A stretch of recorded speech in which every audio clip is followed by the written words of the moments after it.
So hello everyone, this is Nishant Sharma and welcome to Target for IQ. आज हमारे साथ हैं ममित जैन सर, जो टारगेट फॉर आईक्यू में बहुत लंबे पीरियड से जुड़े हैं और जिनकी वजह से क्रिमिनल लॉ का जो हमारा बैचेस चल रहे हैं वो और ज़्यादा फ्लरिश और ज़्यादा पॉलिश हो रहे हैं टाइम टू टाइम। तो आज ममित जैन सर से हम कुछ सीआरपीसी के रिगार्डिंग ही जनरल क्वेश्चंस, कुछ एक क्वेश्चन आंसर सेशन होगा जिसमें कि एक जनरल फॉर्म में जितने भी बच्चों की मिथ्स एंड परसेप्शंस होती है regarding the criminal trial, sessions trial, cognizance से रिलेटेड, या फिर क्या प्राइवेट पर्सन किसी को अरेस्ट कर सकता है नहीं, इसके रिगार्डिंग हम सर से क्वेश्चंस पूछेंगे। So sir, first of all welcome to Target for IQ, और बहुत अच्छा आपसे लगा कि इतना प्रीशियस टाइम आपने दिया। तो सर हम लोग फिर कुछ क्वेश्चंस स्टार्ट करते हैं। तो सर देखिए, पहला क्वेश्चन मैं आपसे ये पुट करूंगा कि सर मान लीजिए अगर जुडिशियल मजिस्ट्रेट फर्स्ट क्लास जैसे कॉग्निजेंस लेता है तो हमें या किसी भी बच्चे को ये कैसे पता चलेगा कि ये अब आगे जो वो कमिट करेगा केस को वो कौन से कोर्ट में करेगा,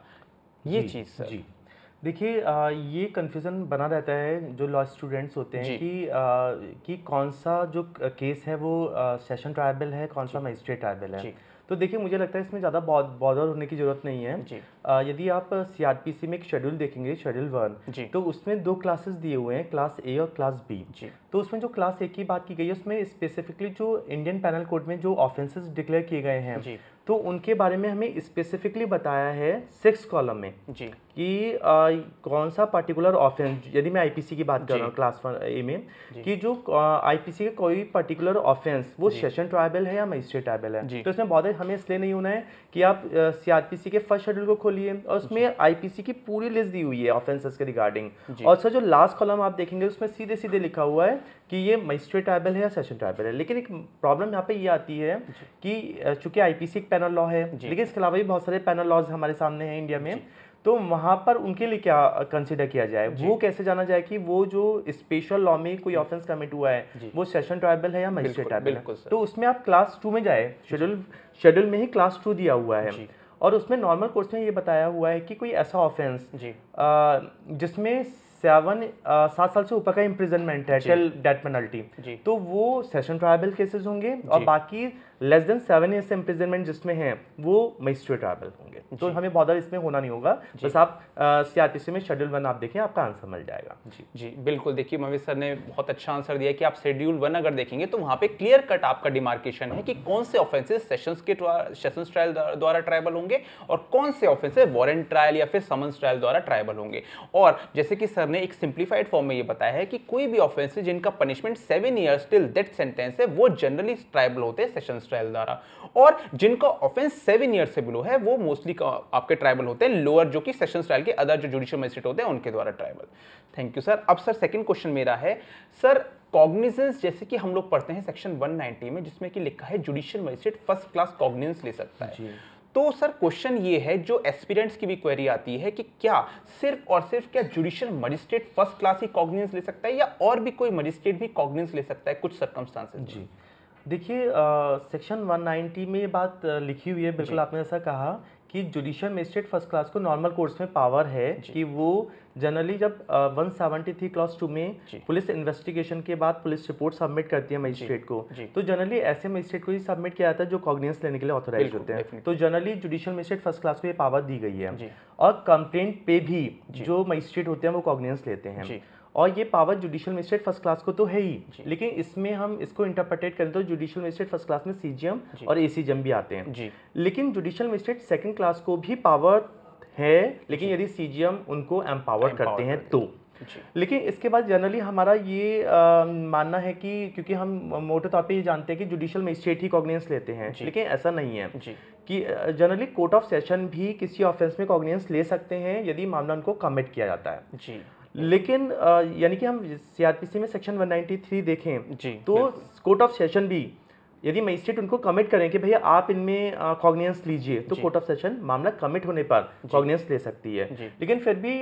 इसके 2 एक्सेप्शन ऐसे हैं जिनमें मामला हम उन्हें कमिट नहीं करेंगे कोर्ट ऑफ सेशन को, वो कॉग्निजेंस ले सकती है, जिसमें यदि सीआरपीसी में कोई स्पेशल प्रोविजन हो इसके रिगार्डिंग कि इस मैटर में कोर्ट ऑफ सेशन मामला कमिट हुए बिना भी कॉग्निजेंस लेंगी तो लेंगी। जैसे सेक्शन 199 क्लॉज 2 का आप देखें सीआरपीसी में तो आप देख पाएंगे कि यदि डेफेमेशन का केस है प्रेसिडेंट या गवर्नर के रिगार्डिंग, तो पब्लिक प्रोसिक्यूटर के रिटन कंप्लेंट पे कोर्ट ऑफ सेशन कॉग्निजेंस लेते हैं। और यदि किसी स्पेशल लॉ की बात की जाए, स्पेशल लॉ से मेरा मतलब है जो सीआरपीसी के बाहर के स्पेशल लॉ है, तो उसमें यदि एक्सप्रेसली बात लिखी है कि कोर्ट ऑफ सेशन मामला कमिट हुए बिना कॉग्निजेंस लेंगे तो लेंगे। जैसे आप देखें पॉस्को एक्ट है, एनडीपीएस एक्ट है, गैंगस्टर SC/ST एक्ट है, तो ऐसे बहुत सारे लॉज हैं कि वहाँ पर एक्सप्रेसली बात लिखी है। तो general rule judicial magistrate first class या सेकंड क्लास है, लेकिन कोर्ट ऑफ सेशन भी 193 में कॉग्निजेंस ले सकते हैं। जी, तो देखिए सर ने बहुत अच्छे से इसको क्लेरिफाई किया है कि अगर कोई स्पेशल लॉ है, फॉर एग्जांपल पॉक्सो है, प्रिवेंशन ऑफ करप्शन एक्ट है, SC/ST एक्ट है, NDPS एक्ट है, वहां पे स्पेशल प्रोविजन में court of session directly cognizance ले सकता है विदाउट बीइंग कमिटल। और सेकंड केसेस में अगर सेक्शन 199 क्लॉज 2 की बात करें, जो हायर डिग्निटरीज के अगेंस्ट जो भी आपके डिफेमेशन केस होते हैं, अगर उसमें पब्लिक प्रोसिक्यूटर रिटन में दे तो उसमें भी कोर्ट ऑफ सेशन जो है वो कॉग्निजेंस ले सकता है। अब सर नेक्स्ट क्वेश्चन है कि अगर मान लीजिए कॉग्निजेंस का भी क्या कोई टाइम लिमिट होता है कि किस टाइम तक कॉग्निजेंस लेना पड़ेगा court of judicial magistrate first class को, या कोई टाइम लिमिट नहीं होता है इसमें? देखिए इसमें भी सीआरपीसी में मेंशन किया हुआ है। यदि हम देखिए सीआरपीसी में सेक्शन 4 स्टेट की बात करें तो इसमें लिमिटेशन दिया हुआ है। जी, देखिए जनरली कुछ ऐसे ऑफेंसेस होते हैं जिनमें केवल फाइन इम्पोज किया जाता है, तो उसमें जो लिमिटेशन पीरियड सीआरपीसी में वो 6 महीने का दिया हुआ है। यानी कि ऑफेंस कमिट होने के जनरली 6 महीने के अंदर आपको कॉग्निजेंस ले लेना चाहिए, अदरवाइज आगे मामला प्रोसीड नहीं होगा। लेकिन यदि कोई ऑफेंस ऐसा है जिसमें 1 साल तक का इम्प्रिजनमेंट है, तो ये लिमिटेशन पीरियड हमारा 1 साल का ही होगा। और यदि उस जो ऑफेंस जिसमें पनिशमेंट 1 साल से ऊपर का है लेकिन मैक्सिमम 3 इयर्स का है, तो इसमें लिमिटेशन मैक्सिमम 3 इयर्स की ही दी गई है। यानी कि 1 साल से ऊपर 3 साल तक का इम्प्रिजनमेंट है तो 3 साल तक आपको कॉग्निजेंस ले लेना चाहिए। लेकिन फिर एक क्वेश्चन ये आता है कि यदि 3 साल से ऊपर के यदि जो सीवियर ऑफेंसेस हैं उसमें क्या होगा? तो उसमें कोई लिमिटेशन हमारे सीआरपीसी में नहीं है, यानी कि लिमिटेशन है ही नहीं, यानी कि उसमें आप कभी भी कॉग्निजेंस ले सकते हैं। अब देखिए लॉजिकल बात ये है, मर्डर हो जाता है और मर्डर आज हुआ है, लेकिन सपोज 10 साल बाद उसमें मजिस्ट्रेट कॉग्निजेंस लेना चाहते हैं, तो भाई उसमें मर्डर तो मर्डर ही है, सीवियर ऑफेंस है, तो उसमें इस बात को हम ग्राउंड नहीं ले सकते कि भैया लिमिटेशन दे देते तो वो तो जो एक्यूज था वो तो गिल्टी नहीं माना जाता। तो 3 साल से ऊपर के जितने ऑफेंसेस हैं जो सीवियर ऑफेंसेस हैं उनमें कोई कॉग्निजेंस लेने का लिमिटेशन नहीं है। बिल्कुल, देखिए सर ने बहुत अच्छा इसमें आंसर दिया है कि जैसे कि कोई भी ऑफेंस जो बहुत ही ग्रेव हैं, सीवियर हैं, वहाँ पर आपका नेचर ऑफ ऑफेंस की अगर देखें तो उस केस में मजिस्ट्रेट के पास ऐसा कोई टाइम लिमिट नहीं है कि कितने टाइम में उसको कॉग्निजेंस लेनी चाहिए, बिकॉज वो ग्रेव ऑफेंस है और उसमें जस्टिस दिलाना पड़ता है विक्टिम को, इस वजह से उसका कोई लिमिट नहीं है। और जिस ऑफेंसेस के 3 साल तक की पनिशमेंट है उसको 3 साल में, 1 साल तक की पनिशमेंट 1 साल में, या फिर फाइन के लिए पनिशेबल है तो विद इन 6 मंथ। तो सर मेरा अब अगला क्वेश्चन है आपसे कि सर जो FIR रजिस्टर होती है उस केस में मान लीजिए सर अगर कोई विमेन है, वो एक विक्टिम है कोई भी सेक्सुअल ऑफेंसेस से रिगार्डिंग, तो उस केस में क्या उस विक्टिम को FIR कोई मेल पुलिस ऑफिसर रजिस्टर कर सकता है या फिर उसके लिए एक विमेन पुलिस ऑफिसर ही होना मैंडेटरी होता है? देखिए ये क्रिमिनल लॉ अमेंडमेंट एक्ट 2013 में सेक्शन 154 में ये एक प्रोविजन जोड़ा गया था और मुझे लगता है वुमेन एम्पावरमेंट के लिए बहुत अच्छा प्रोविजन है ये। बिल्कुल बिल्कुल सर। देखिए अब ऐसा किया गया है कि यदि कोई एसिड अटैक की एग्रीव्ड कोई वुमेन है या यदि कोई वुमेन के अगेंस्ट 376 का कोई ऑफेंस किया जाता है, सेक्शन 354 में कोई ऑफेंस है या 509 में ही कोई ऑफेंस है और वो विक्टिम वो पीड़िता खुद FIR लॉस कराना चाहती है पुलिस स्टेशन आके, तो यहाँ पर जो कोई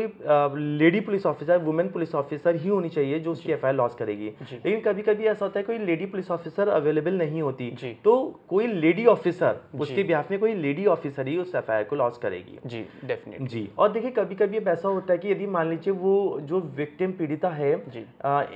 लाइक रेप ऑफेंसेस के रिगार्डिंग या 354 या 509 में, तो इसमें यदि वो फिजिकली या मेंटली डिसेबल है तो उसे FIR लिखवाने के लिए पुलिस स्टेशन नहीं जाना है। जैसी इन्फॉर्मेशन पुलिस ऑफिसर को मिलती है किसी भी मोड से, तो वहाँ पर पुलिस ऑफिसर्स खुद ऐसे विक्टिम वुमेन की रेजिडेंस पे या किसी बताए हुए प्लेस पे खुद जाएगी और वहाँ पर उस विक्टिम की जो इन्फॉर्मेशन है वो रिकॉर्ड करेगी। और यहाँ पर न केवल रिकॉर्ड करेगी बल्कि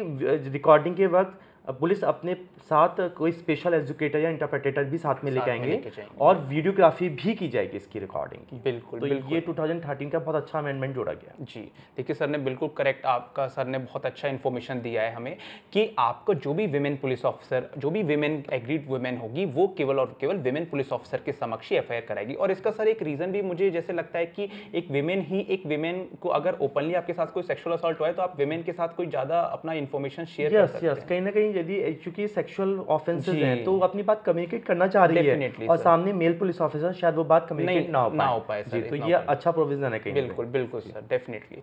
अब सर मेरा जो लास्ट आपसे है वो सर ये है कि जैसे कि हम ये तो पढ़ते हैं कि कॉग्निजेबल केसेस में पुलिस डायरेक्ट आपको अरेस्ट कर सकती है और नॉन कॉग्निजेबल केसेस में आपको वारंट लेना पड़ता है अरेस्ट करने के लिए। तो क्या सर सीआरपीसी में ऐसा कोई एक्सेप्शन है कि नॉन कॉग्निजेबल केसेस में भी पुलिस जो ऑफिसर है वो अरेस्ट कर सकता है without obtaining warrant from the magistrate किसी भी पर्सन को? देखिए बिल्कुल, देखिए जो कॉग्निजेबल ऑफेंस है उसमें विदाउट वारंट अरेस्टिंग की पावर और इन्वेस्टिगेशन की पावर पुलिस को होती है। और नॉन कॉग्निजेबल ऑफेंस में जनरली विदाउट मजिस्ट्रेट ऑर्डर जो पुलिस ऑफिसर हैं वो इन्वेस्टिगेशन नहीं कर सकते, इवन अरेस्ट भी नहीं कर सकते। लेकिन सेक्शन 42 सीआरपीसी के एक्सेप्शन यहाँ पर बताता है हमें कि जनरली यदि ऐसा हो कि किसी व्यक्ति ने किसी पुलिस ऑफिसर की प्रेजेंस में कोई नॉन कॉग्निजेबल ऑफेंस कमिट किया है या उसके ऊपर ये एक्यूजेशन है कि उसने पुलिस ऑफिसर की प्रेजेंस में कोई नॉन कॉग्निजेबल ऑफेंस किया है, तो जनरली रूल तो अभी भी वही चलेगा, पुलिस ऑफिसर जनरली अरेस्ट नहीं कर सकते। लेकिन पुलिस ऑफिसर उनसे उस एक्यूज से उनका नेम और रेजिडेंस पूछेंगे और उसे असर्टेन करने की कोशिश करेंगे। लेकिन यदि वो ऐसा व्यक्ति अपना नेम, ट्रू नेम और रेजिडेंस नहीं बता रहे हैं या ऐसा नाम बताया है, ऐसा रेजिडेंस बताया जिनके बारे में पुलिस को लग रहा है कि ये फेक है, तो सिर्फ इस वजह से वो पुलिस ऑफिसर ऐसे व्यक्ति को अरेस्ट करेंगे ताकि उसका जो नाम है और जो रेजिडेंस है वो असर्टेन किया जा सके। तो मुझे लगता है पूरे सीआरपीसी में एक यही एक्सेप्शन आपको देखने को मिलेगा। जी डेफिनेटली सर ने बताया कि सेक्शन 42 में दे रखा है कि कब नॉन कॉग्निजेबल केसेस में अगर आप नाम या आप अपना रेजिडेंस नहीं बता रहे हैं तो उस केस में भी पुलिस के पास अथॉरिटी होती है आपको अरेस्ट करने की। अब सर आज के सेशन का बस लास्ट क्वेश्चन मैं आपसे एक पुट करूंगा, क्या सर प्राइवेट पर्सन जो सिविलियंस होते हैं क्या वो उनके पास भी एक अथॉरिटी होती है अरेस्ट करने की अगर उनके समक्ष कोई भी ऑफेंस अगर कमिट हो रहा है तो? जी देखिए ये बहुत अच्छा क्वेश्चन है क्योंकि जनरली हमें वैसे भी जाना चाहिए being a citizen of India, यदि क्या बीइंग अ प्राइवेट पर्सन क्या हम किसी दूसरे व्यक्ति को अरेस्ट कर सकते हैं? तो बिल्कुल ये राइट आपको दो मामलों में दिया गया है। यदि कोई प्रोक्लेम्ड ऑफेंडर है, उद्घोषित अपराधी है, यानी कि हमारे सीआरपीसी ने या स्टेट गवर्नमेंट ने किसी व्यक्ति को प्रोक्लेम्ड ऑफेंडर डिक्लेयर किया है